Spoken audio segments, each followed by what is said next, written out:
हरे कृष्णा, राधे राधे। कैसे हो आप सब लोग। उम्मीद करती हूँ कि राधा कृष्णा जी की कृपा से आप सब लोग अच्छे होंगे और स्वस्थ होंगे। तो जी आज की वीडियो में मैं आपसे चर्चा करूँगी राधा रमन जी के प्राकट्य उत्सव के विषय में, जो कि बैसाख मास की पूर्णिमा में ही आता है।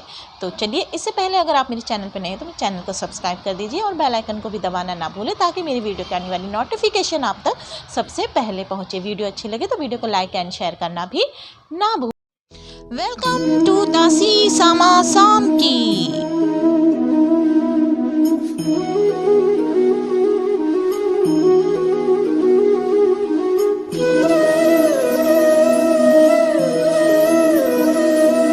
तो जी राधा रमन जी का जो मंदिर है गौड़िया समाज का सबसे प्रसिद्ध मंदिरों में से एक है, और श्री राधा रमन जी उन विग्रहों में से हैं जो अभी तक श्री धाम वृंदावन में ही स्थित है। कहा जाता है बाकी सभी विग्रह जयपुर चले गए थे, परंतु राधा रमन जी का विग्रह कभी भी छोड़कर वृंदावन को नहीं गए थे, वे वहीं पर स्थापित है।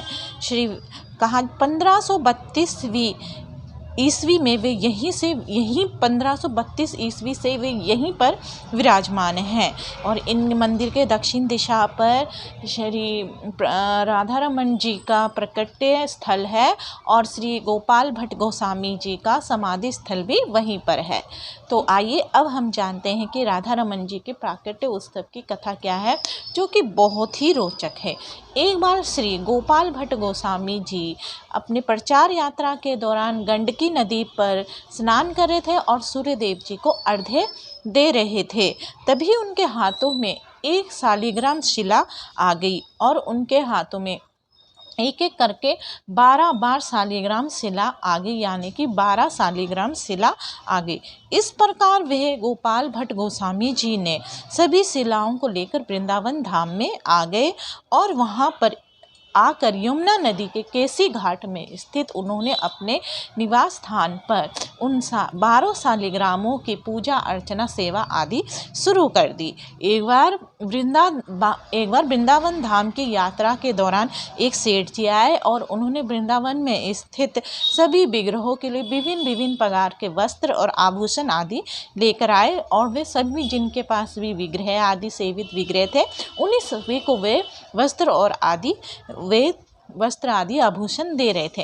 उन्होंने गोपाल भट्ट गोस्वामी जी को भी वे वस्त्र आदि भेंट दिए, परंतु जब बात श्री शालिग्राम जी के विषय में आई तो उन्होंने सोचा कि शालिग्राम जी को मैं वस्त्र कैसे पहनाऊं, काश मेरे भी शालिग्राम जी मेरे भी भगवान ऐसे होते हैं, मैं भी उनका श्रृंगार कर पाता, उनको मैं वस्त्र पहना पाता। तो यही सोचते सोचते उनके दिमाग में अनेक बातें आने लगी अपने शालिग्राम जी के विषय में। यही बात सोचते सोचते वे रात को सो गए और उनको नींद आ गई।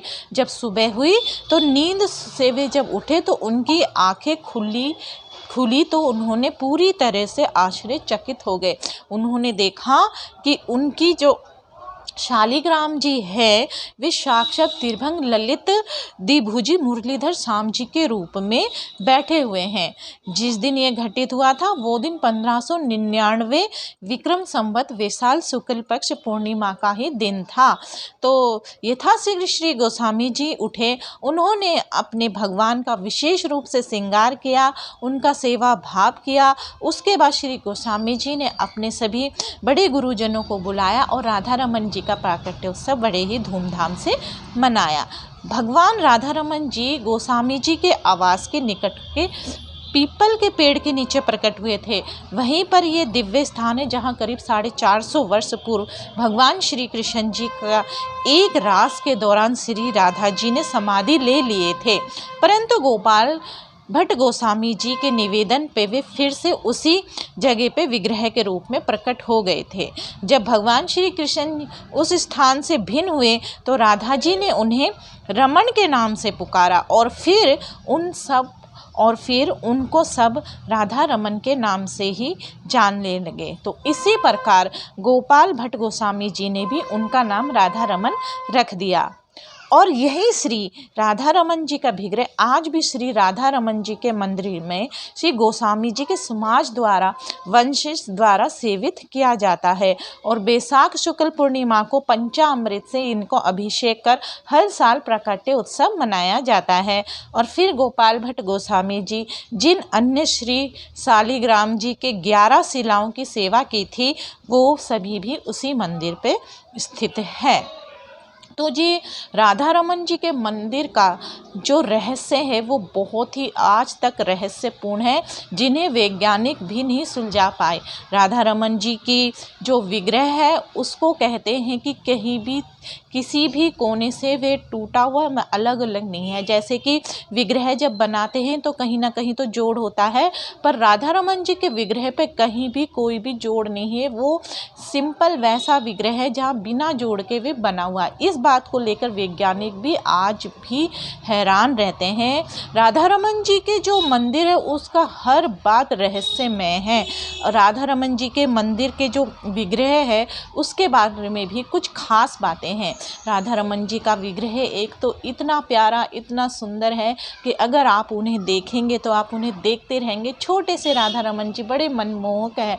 जब मैंने उन्हें पहली बार उनके दर्शन करे थे तो मैं उन्हें देखते ही रह गई। इतने छोटे से प्यारे से राधा रमन जी कि उनको देखते ही रहो ऐसे मन की इच्छा होती है।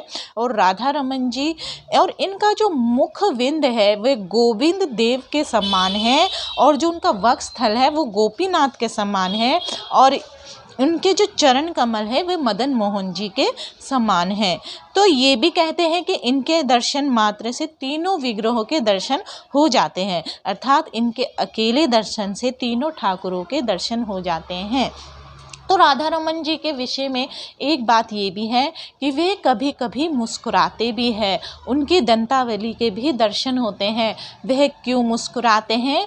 उनके जो राधा रानी जी है जब उनको जब निहारती है, उनकी तरफ देखती है तो राधा रमन जी मुस्कुराते हैं। तो कभी कभी वहाँ के गोस्वामी जियों को भी राधा रमन जी के दांतों के दर्शन होते हैं। कभी कभी तो 32 के 32 दांतें दिखते हैं राधा रमन जी के। छोटे से राधा रमन जी बड़े ही प्रिय है, बड़े ही प्यारे हैं। आप वृंदावन धाम जाओ, अगर आपका वृंदावन धाम जाना हो रहा है तो आप राधा रमन जी के प्राकट्य उत्सव पे शामिल हुइए और उनके दर्शन करिए। तो जी आज की वीडियो में बस इतना ही। अगर आपको वीडियो अच्छी लगे तो वीडियो को लाइक एंड शेयर करना ना भूलें। हरे कृष्णा, राधे राधे।